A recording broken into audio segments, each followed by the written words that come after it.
नमस्कार, आप लोग देख रहे हैं इंडिया डेली लाइव और आपके साथ मैं हूं आंचल श्रीवास्तव। नजर डालते हैं देश और दुनिया की तमाम बड़ी खबरों पर। पश्चिम बंगाल की मुख्यमंत्री ममता बनर्जी ने लियोनेल मेसी के कोलकाता इवेंट में हुई अव्यवस्था पर दिल से माफी मांगी है। उन्होंने ट्वीट किया है कि वो मेसी और सभी खेल प्रेमियों और फैन से खुद प्रकट करती हैं, खेद प्रकट करती हैं, दुख जताती हैं। मुख्यमंत्री ने यह भी बताया कि जस्टिस रिटायर्ड आशीष कुमार रेड्डी की अध्यक्षता में एक जांच समिति बनाई जा रही है, जिसमें मुख्यमंत्री सचिव और अतिरिक्त मुख्य सचिव गृह और पहाड़ी मामले विभाग के सदस्य होंगे। यह समिति घटना की पूरी जांच करेगी और जिम्मेदारी तय करेगी और भविष्य में ऐसे हालात से बचने के लिए सुझाव भी देगी।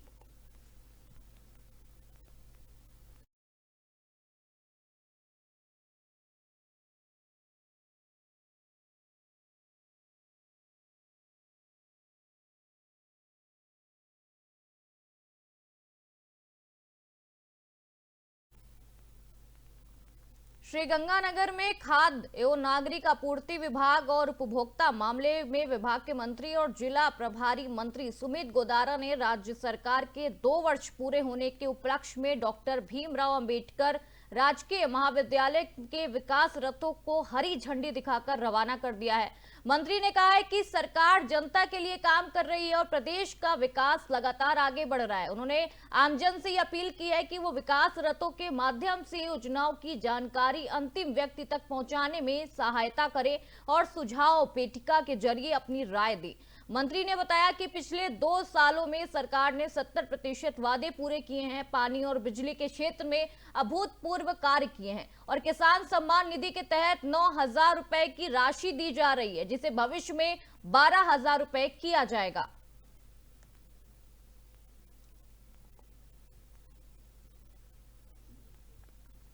खाटू श्याम सीकर एसपी प्रवीण नायक और डिप्टी राव आनंद कुमार के निर्देशन में अमरस लोकल एओ स्पेशल एक्ट अभियान के तहत टीम गठित कर बड़ी कार्रवाई हुई है। खाटू श्याम सदर थाना पुलिस ने बड़ी कार्रवाई करते हुए हिस्ट्री शीटर कमलेश उर्फ कमल उर्फ कोडिया को बधाला की दाढ़ी तन पलसाना थाना रनौली से गिरफ्तार कर लिया है। खाटू श्याम सदर थाना अधिकारी अमित कुमार नगोरा ने बताया कि मुखबिर के जरिए सूचना मिली कि जीड़ माता रोड पर गुवाहाटी में एक युवक बिना नंबर की अपाचे मोटरसाइकिल लेकर घूम रहा था। पुलिस टीम के साथ मौके पर पहुंचकर बदमाश को गिरफ्तार किया। थाना अधिकारी अमित कुमार ने बताया कि बदमाश को पकड़ने में विशेष भूमिका कांस्टेबल रोहित ताश कुमार की रही।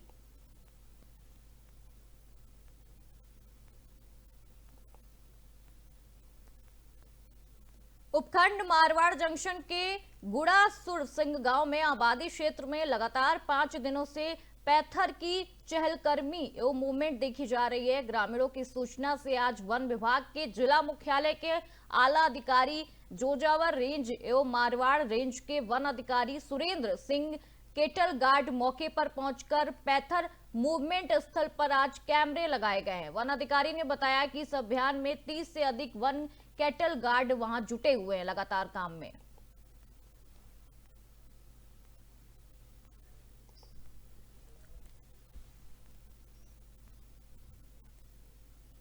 सुमेरपुर परिवहन विभाग द्वारा 11 से 25 दिसंबर 2025 तक चलाए जा रहे सड़क सुरक्षा अभियान के तहत शनिवार को 10 बजे उपखंड कार्यालय परिसर से उपखंड अधिकारी कालूराम मुवावंत ने बाइक रैली को हरी झंडी दिखाकर रवाना कर दिया है। बाइक रैली उपखंड कार्यालय से रवाना होकर मंगल कलश चौराहा, गांधी मूर्ति चौराहा, जालौर चौराहा, विश्वकर्मा चौराहा होते हुए पुनः उपखंड कार्यालय पहुंचकर समाप्त हुई। रैली में परिवहन कार्यालय कर्मी, यातायात सलाहकार सहित समाज सेवी शामिल हुए। उपखंड अधिकारी कालूराम कुमावंत और जिला परिवहन अधिकारी अनूप चौधरी ने यातायात नियमों की विस्तृत जानकारी दी। अधिकारियों ने सड़क सुरक्षा नियमों को अपने दैनिक जीवन में अनिवार्य रूप से अपनाने और परिजनों को भी इनके पालन के लिए प्रेरित करने को कहा है। डीटीओ अनूप चौधरी ने कहा कि अभियान का मुख्य उद्देश्य आमजन में सड़क सुरक्षा के प्रति जागरूकता बढ़ाकर दुर्घटनाओं और आकस्मिक मृत्यु दर में कमी लाना है। उन्होंने दोपहिया वाहन चलाते समय अच्छी गुणवत्ता और हेलमेट पहनने और चौपहिया वाहन में सीट बेल्ट का अनिवार्य उपयोग करने की सलाह दी है।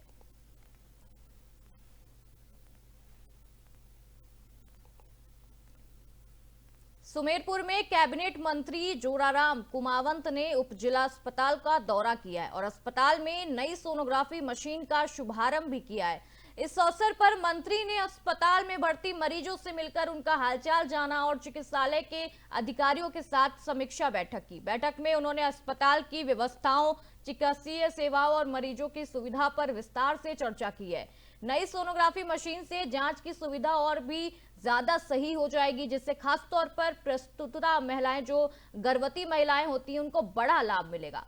मंत्री ने अधिकारियों को ये निर्देश दिए हैं कि मशीन का पूरा उपयोग सुनिश्चित किया जाए और मरीजों को समय पर जांच की सुविधा भी दी जाए। इस दौरान उपखंड अधिकारी कालूराम, चिकित्सा अधिकारी और अन्य सभी कर्मी वहां मौजूद रहे।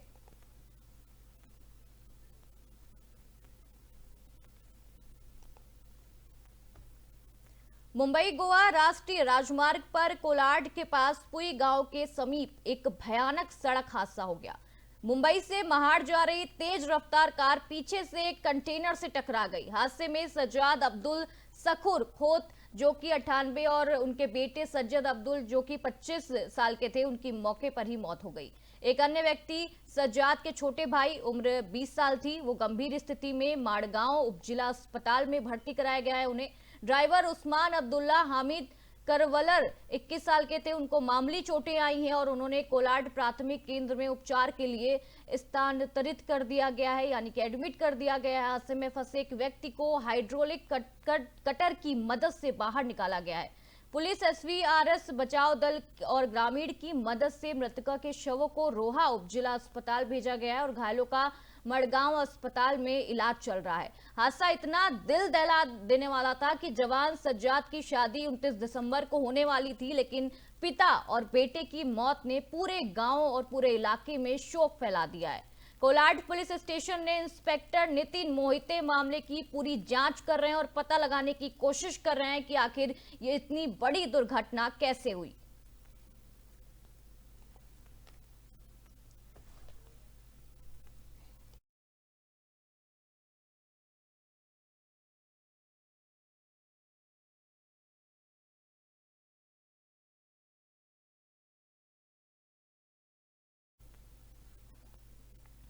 डिजिटल डेस्क नई दिल्ली। केरल में स्थानीय निकाय चुनाव के नतीजे आ गए हैं और उल्टी गिनती भी शुरू हो गई है। 2 चरणों में हुए मतदान के नतीजे आज सामने आए हैं। 11 और 13 नवंबर को 73.57% लोगों ने मतदान किया था। केरल में 2026 में विधानसभा चुनाव भी होने वाले हैं, जिसके मद्देनजर निकाय चुनावों के नतीजे काफी अहम माने जा रहे हैं। कांग्रेस नेता शशि थरूर के गढ़ कही जाने वाली तिरुवनंतपुरम सीट पर भी सभी की निगाहें टिकी हुई हैं। निकाय चुनाव में जीत हासिल करने वाले पंचायत सदस्यों और नगर पार्षदों का शपथ ग्रहण समारोह 21 दिसंबर की सुबह 11 बजे होगा। केरल में इस बार पंचायत, नगर पालिका और नगर निगम समेत 1199 स्थानीय निकायों के 23,573 वार्डों पर मतदान हुए थे, जिनके नतीजे कुछ देर में साफ हो जाएंगे और हो गए थे। स्थानीय निकाय चुनाव में 3 बड़ी पार्टियों के बीच त्रिकोणीय मुकाबला देखने को मिल रहा है।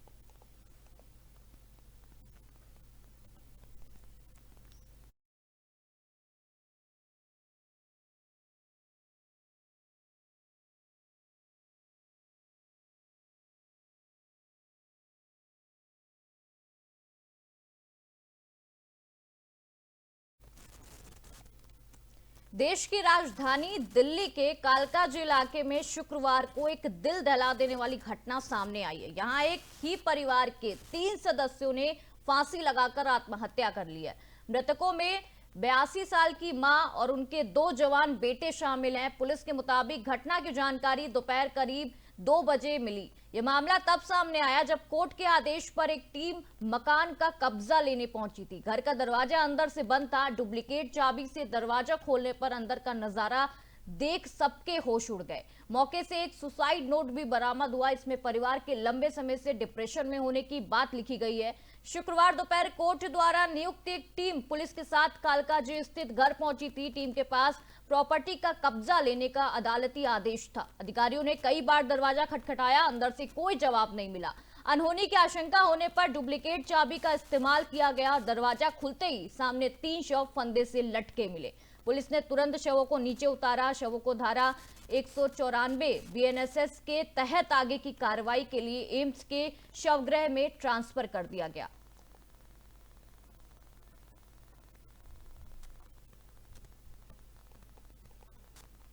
घने कोहरे ने एक बार फिर सड़क सुरक्षा पर बड़ा सवाल खड़ा कर दिया है। ईस्टर्न पेरिफेरल एक्सप्रेसवे पर आज सुबह घने कोहरे के कारण कई गाड़ियां आपस में टकरा गईं। इस भीषण हादसे में कई लोग घायल हो गए।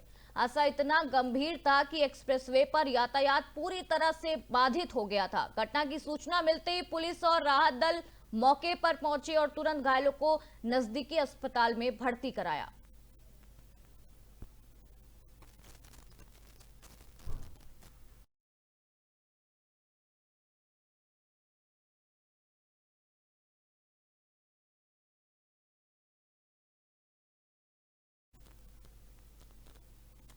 कोलकाता से फुटबॉल प्रेमियों के लिए आज खास नजारा देखने को मिला।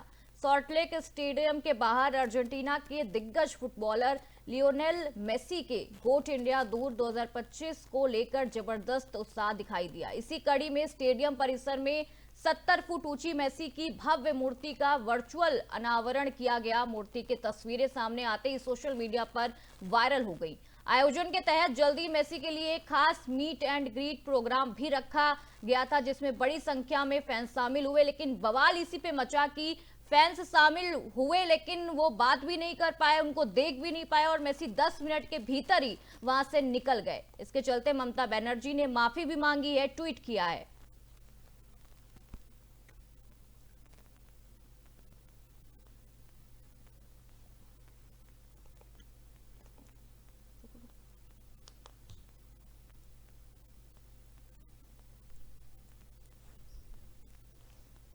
अतिरिक्त ब्लॉक शिक्षा अधिकारी मिश्रीलाल बंजारा के नेतृत्व में निर्देशन में राजकीय सीनियर उच्च माध्यमिक विद्यालय मारवाड़ जंक्शन को परीक्षा केंद्र बनाया गया है। जिला शिक्षा अधिकारी के निर्देशानुसार मारवाड़ क्षेत्र में चिन्हित इस परीक्षा केंद्र में प्रवेश परीक्षा शांतिपूर्ण और सुसख्त ढंग से संपन्न हुई है। परीक्षा में कुल 250 छात्र छात्राओं ने भाग लिया। परीक्षा केंद्र पर कड़ी सुरक्षा व्यवस्था और प्रक्रिया की बाद पूरी परीक्षार्थियों को परीक्षा कक्ष में प्रवेश भी दिया गया। नकल रोकने और परीक्षा की पारदर्शिता बनाए रखने हेतु सभी आवश्यक दिशा निर्देशों का पालन भी किया गया। अतिरिक्त ब्लॉक शिक्षा अधिकारी मिश्रीलाल बंजारा द्वारा परीक्षा केंद्र का औचक निरीक्षण भी किया गया। व्यवस्थाओं का जायजा लिया गया। निरीक्षण के दौरान उन्होंने परीक्षा संचालन को संतोषजनक बताते हुए केंद्र प्रभारी और स्टाफ को आवश्यक दिशा निर्देश भी जारी किए। जवाहर नवोदय विद्यालय प्रवेश परीक्षा कक्षा षष्ठी में आज मारवाड़ जंक्शन मुख्यालय पर राजकीय उच्च माध्यमिक विद्यालय मारवाड़ जंक्शन में परीक्षा केंद्र निर्धारण किया गया है, जिसमें 250 विद्यार्थियों की क्षमता का केंद्र है और इसके लिए सभी कार्मिक और अधिकारी गण यहाँ लगे हुए हैं। मुझे भी उच्चाधिकारियों से प्राप्त निर्देशानुसार मैं यहाँ का निरीक्षण करने के लिए आया। जवाहर नवोदय विद्यालय प्रवेश परीक्षा आज आयोजित की जा रही है, जिसके अंदर स्थानीय विद्यालय राजकीय उच्च माध्यमिक विद्यालय मारवाड़ जंक्शन में मारवाड़ जंक्शन ब्लॉक के कुल 250 परीक्षार्थी परीक्षाएं देंगे। उसके अंदर 28 विद्यार्थी इंग्लिश मीडियम के हैं तथा 222 विद्यार्थी हिंदी मीडियम के हैं। संपूर्ण विद्यार्थियों को पहले परिसर में इकट्ठा करके सारे निर्देश व्यवस्थित तरीके से बता दिए गए हैं, क्योंकि छोटे बच्चे होते हैं, और उसके बाद में परीक्षाएं विधिवत रूप से संतोषजनक तरीके से आरंभ कर दी गई है। बीकानेर में राजकीय ड्रगर महाविद्यालय में शुक्रवार को वार्षिक सांस्कृतिक कार्यक्रम उमंग का आयोजन बड़े ही उत्साह, गरिमा और भव्यता के साथ किया गया। कार्यक्रम का शुभारंभ मुख्य अतिथि विधायक डॉक्टर विश्वनाथ मेघवाल, जेठानंद व्यास, प्रदेश उपाध्यक्ष भाजपा के बिहारी लाल बिश्नोई ने दीप प्रज्वलन के साथ किया। महाविद्यालय के रामरंग मंच पर पूरे दिन रंगारंग सांस्कृतिक प्रस्तुतियों ने समूचे परिसर को उत्साहमय बना दिया। पूरा वातावरण बदल गया और धार्मिक हो गया। विद्यार्थियों ने नृत्य, संगीत, नाटक, एकाकी और लोक सांस्कृतिक से ओतप्रोत प्रस्तुतियों के साथ माध्यम ने अपनी प्रतिभा का शानदार प्रदर्शन किया। दर्शकों ने तालियों की गूंज के साथ कलाकारों का उत्साहवर्धन किया। कार्यक्रम के दौरान शैक्षणिक, सांस्कृतिक और अन्य गतिविधियों में उत्कृष्ट प्रदर्शन करने वाले विद्यार्थियों को अतिथियों द्वारा सम्मानित भी किया गया।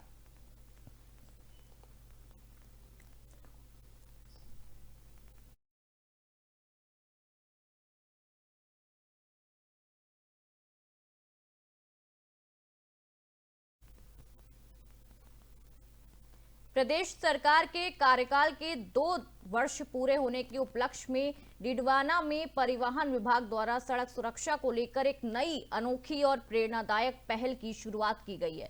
शहर की मुख्य सड़कों और चौराहों पर जिला परिवहन अधिकारी सुश्री सुप्रिया विश्नोई के नेतृत्व में ये जागरूकता अभियान आमजन के लिए आकर्षण का केंद्र बन गया। अभियान के दौरान जो बाइक सवार हेलमेट पहनकर वाहन चला रहे थे, उन्हें परिवहन विभाग की ओर से टॉफी देकर सम्मानित किया गया। वहीं बिना हेलमेट चलाने वाले चालकों को मुस्कान के साथ हेलमेट पहनाने का संदेश दिया गया। इस मौके पर डीटीओ सुप्रिया विश्नोई ने कहा कि हेलमेट कोई बोझ नहीं है, बल्कि ये जीवन रक्षा का सबसे आसान और आवश्यक उपाय है। राज्य सरकार के 2 वर्ष पूर्ण होने के उपलक्ष्य में परिवहन विभाग द्वारा ये 15 दिन का सड़क सुरक्षा अभियान चलाया गया है, जिसके तहत आज प्रथम दिन में हम जो भी वाहन चालक जिन्होंने 2 पहिया वाहन चालक जिन्होंने हेलमेट लगा रखा है उनको सम्मानित कर रहे हैं, उनको चॉकलेट्स दे रहे हैं, और जिन्होंने नहीं लगा रखा है उनको समझाइश कर रहे हैं। 1-2 जैसे हमें छोटे बच्चे भी मिले जिनके अभी उम्र नहीं है, तो उनको भी हमने मोटरसाइकिल वगैरह रोक के उनके पेरेंट्स को बुलाने के लिए कहा है। इसके अलावा कल हम जैसे स्कूलों के अंदर प्रतियोगिताएं करेंगे और 13 तारीख को हमारा जिला स्तरीय बड़ा प्रोग्राम होगा, जिसके तहत हम वाहन रैली और सड़क सुरक्षा रथ की रवानगी करेंगे और धूमधाम से ये जागरूकता अभियान मनाया जाएगा। अभियान है, वाहन चालकों से किस तरह से संदेश दी जा रही है? बेसिकली आज 11 तारीख से लेकर 25 तक परिवहन विभाग का पूरा राजस्थान में सड़क सुरक्षा सप्ताह मनाया जा रहा है, जिसके तहत जो लोग 2 व्हीलर वाले आज जो पहला दिन है उसमें हम सभी बाइक वालों को रोककर जो नहीं लगा रहे हैं हेलमेट उनको समझाइश कर रहे हैं, चालान नहीं बना रहे हैं। एक मित्रता बनाकर उनको समझा रहे हैं कि आपको और अपने साथियों को सबको हेलमेट लगा के ही चलना चाहिए, इसके क्या फ़ायदे हैं। और जो लगा के चल रहे हैं उनको प्रोत्साहित कर रहे हैं, सम्मानित कर रहे हैं कि आप अच्छा काम कर रहे हो, और साथ में सहयोग करो कि दूसरे लोग भी आपको देखकर लगाना सीखें। राज्य सरकार के 2 वर्ष पूर्ण होने के उपलक्ष्य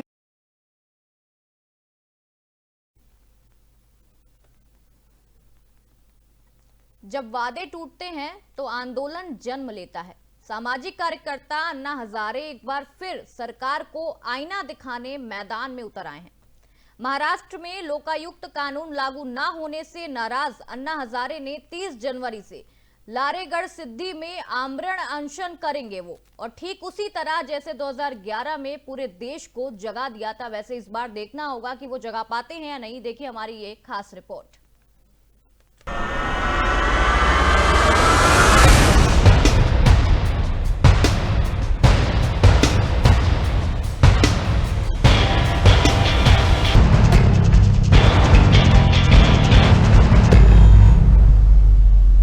अन्ना हजारे ने एक बार फिर आंदोलन का ऐलान कर दिया है, और इस बार उनका आंदोलन महाराष्ट्र सरकार के खिलाफ होगा।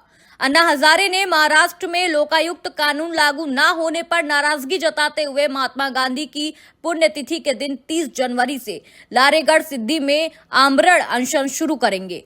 उन्होंने कहा है कि 2022 में किए गए वादों के बावजूद कानून अब तक लागू नहीं हुआ है। अन्ना हजारे ने बताया है कि उन्होंने 7 बार देवेंद्र फडणवीस को खत लिखा पर कोई जवाब नहीं मिला, इसलिए अब निर्णायक लड़ाई शुरू करेंगे। 2022 में भी उन्होंने लोकायुक्त कानून की मांग को लेकर लारेगढ़ सिद्धि में अनशन किया था। उस समय देवेंद्र फडणवीस और केंद्रीय कृषि मंत्री ने दखल देकर उनका अनशन खत्म कराया था। दरअसल उस दौरान देवेंद्र फडणवीस के नेतृत्व वाली सरकार ने कमेटी बनाकर कानून का ड्राफ्ट भी तैयार किया था। दोनों सदनों में कानून पास होने के बाद भी फाइल राष्ट्रपति के पास भेजी गई थी, लेकिन इसके बावजूद आज तक ये कानून लागू नहीं हुआ है। इसे लेकर ही अन्ना हजारे ने नाराजगी जताई है, लेकिन ये पहली बार नहीं जब अन्ना हजारे आंदोलन के लिए बैठ रहे हैं। उनका सबसे बड़ा आंदोलन साल अप्रैल 2011 में कांग्रेस के नेतृत्व वाली केंद्र सरकार के खिलाफ हुआ था। तब देश में 2G कॉमनवेल्थ जैसे बड़े भ्रष्टाचार घोटाले के माहौल के बीच अन्ना ने मजबूत लोकपाल कानून बनाने की मांग की थी। उन्होंने दिल्ली के रामलीला मैदान में ये अनशन किया था, जो काफी दिनों तक चला था। इसकी चर्चा पूरे देश भर में हुई थी। दिसंबर 2013 में सरकार ने उनकी मांगे मानते हुए लोकपाल कानून संसद में पारित किया, जिसके बाद अन्ना ने आंदोलन खत्म करने का फैसला किया। 2003 से 2006 के बीच भी अन्ना ने महाराष्ट्र में आरटीआई के लिए आंदोलन किया था। उनके आंदोलन के बाद महाराष्ट्र सरकार ने आरटीआई कानून को लागू किया। इसके बाद साल 2005 में भी केंद्र सरकार ने भी नेशनल आरटीआई कानून लागू किया। अन्ना की ये बड़ी जीत मानी गई थी। इसके अलावा 2013 से 2014 में भी उन्होंने किसानों और भ्रष्टाचार विरोधी मुद्दों को लेकर आंदोलन किया था। साल 2018 में किसानों की आय दोगुनी करने के लिए आंदोलन किया गया था। सरकार ने एमएसपी और किसान मुद्दों पर सुधारों का आश्वासन दिया। आश्वासन मिलने के बाद अन्ना ने अनशन खत्म कर दिया था। तो ये थी देश दुनिया की तमाम बड़ी खबरों का सिलसिला यूं ही जारी रहेगा। आप देखते रहिए इंडिया डेली लाइव। नमस्कार।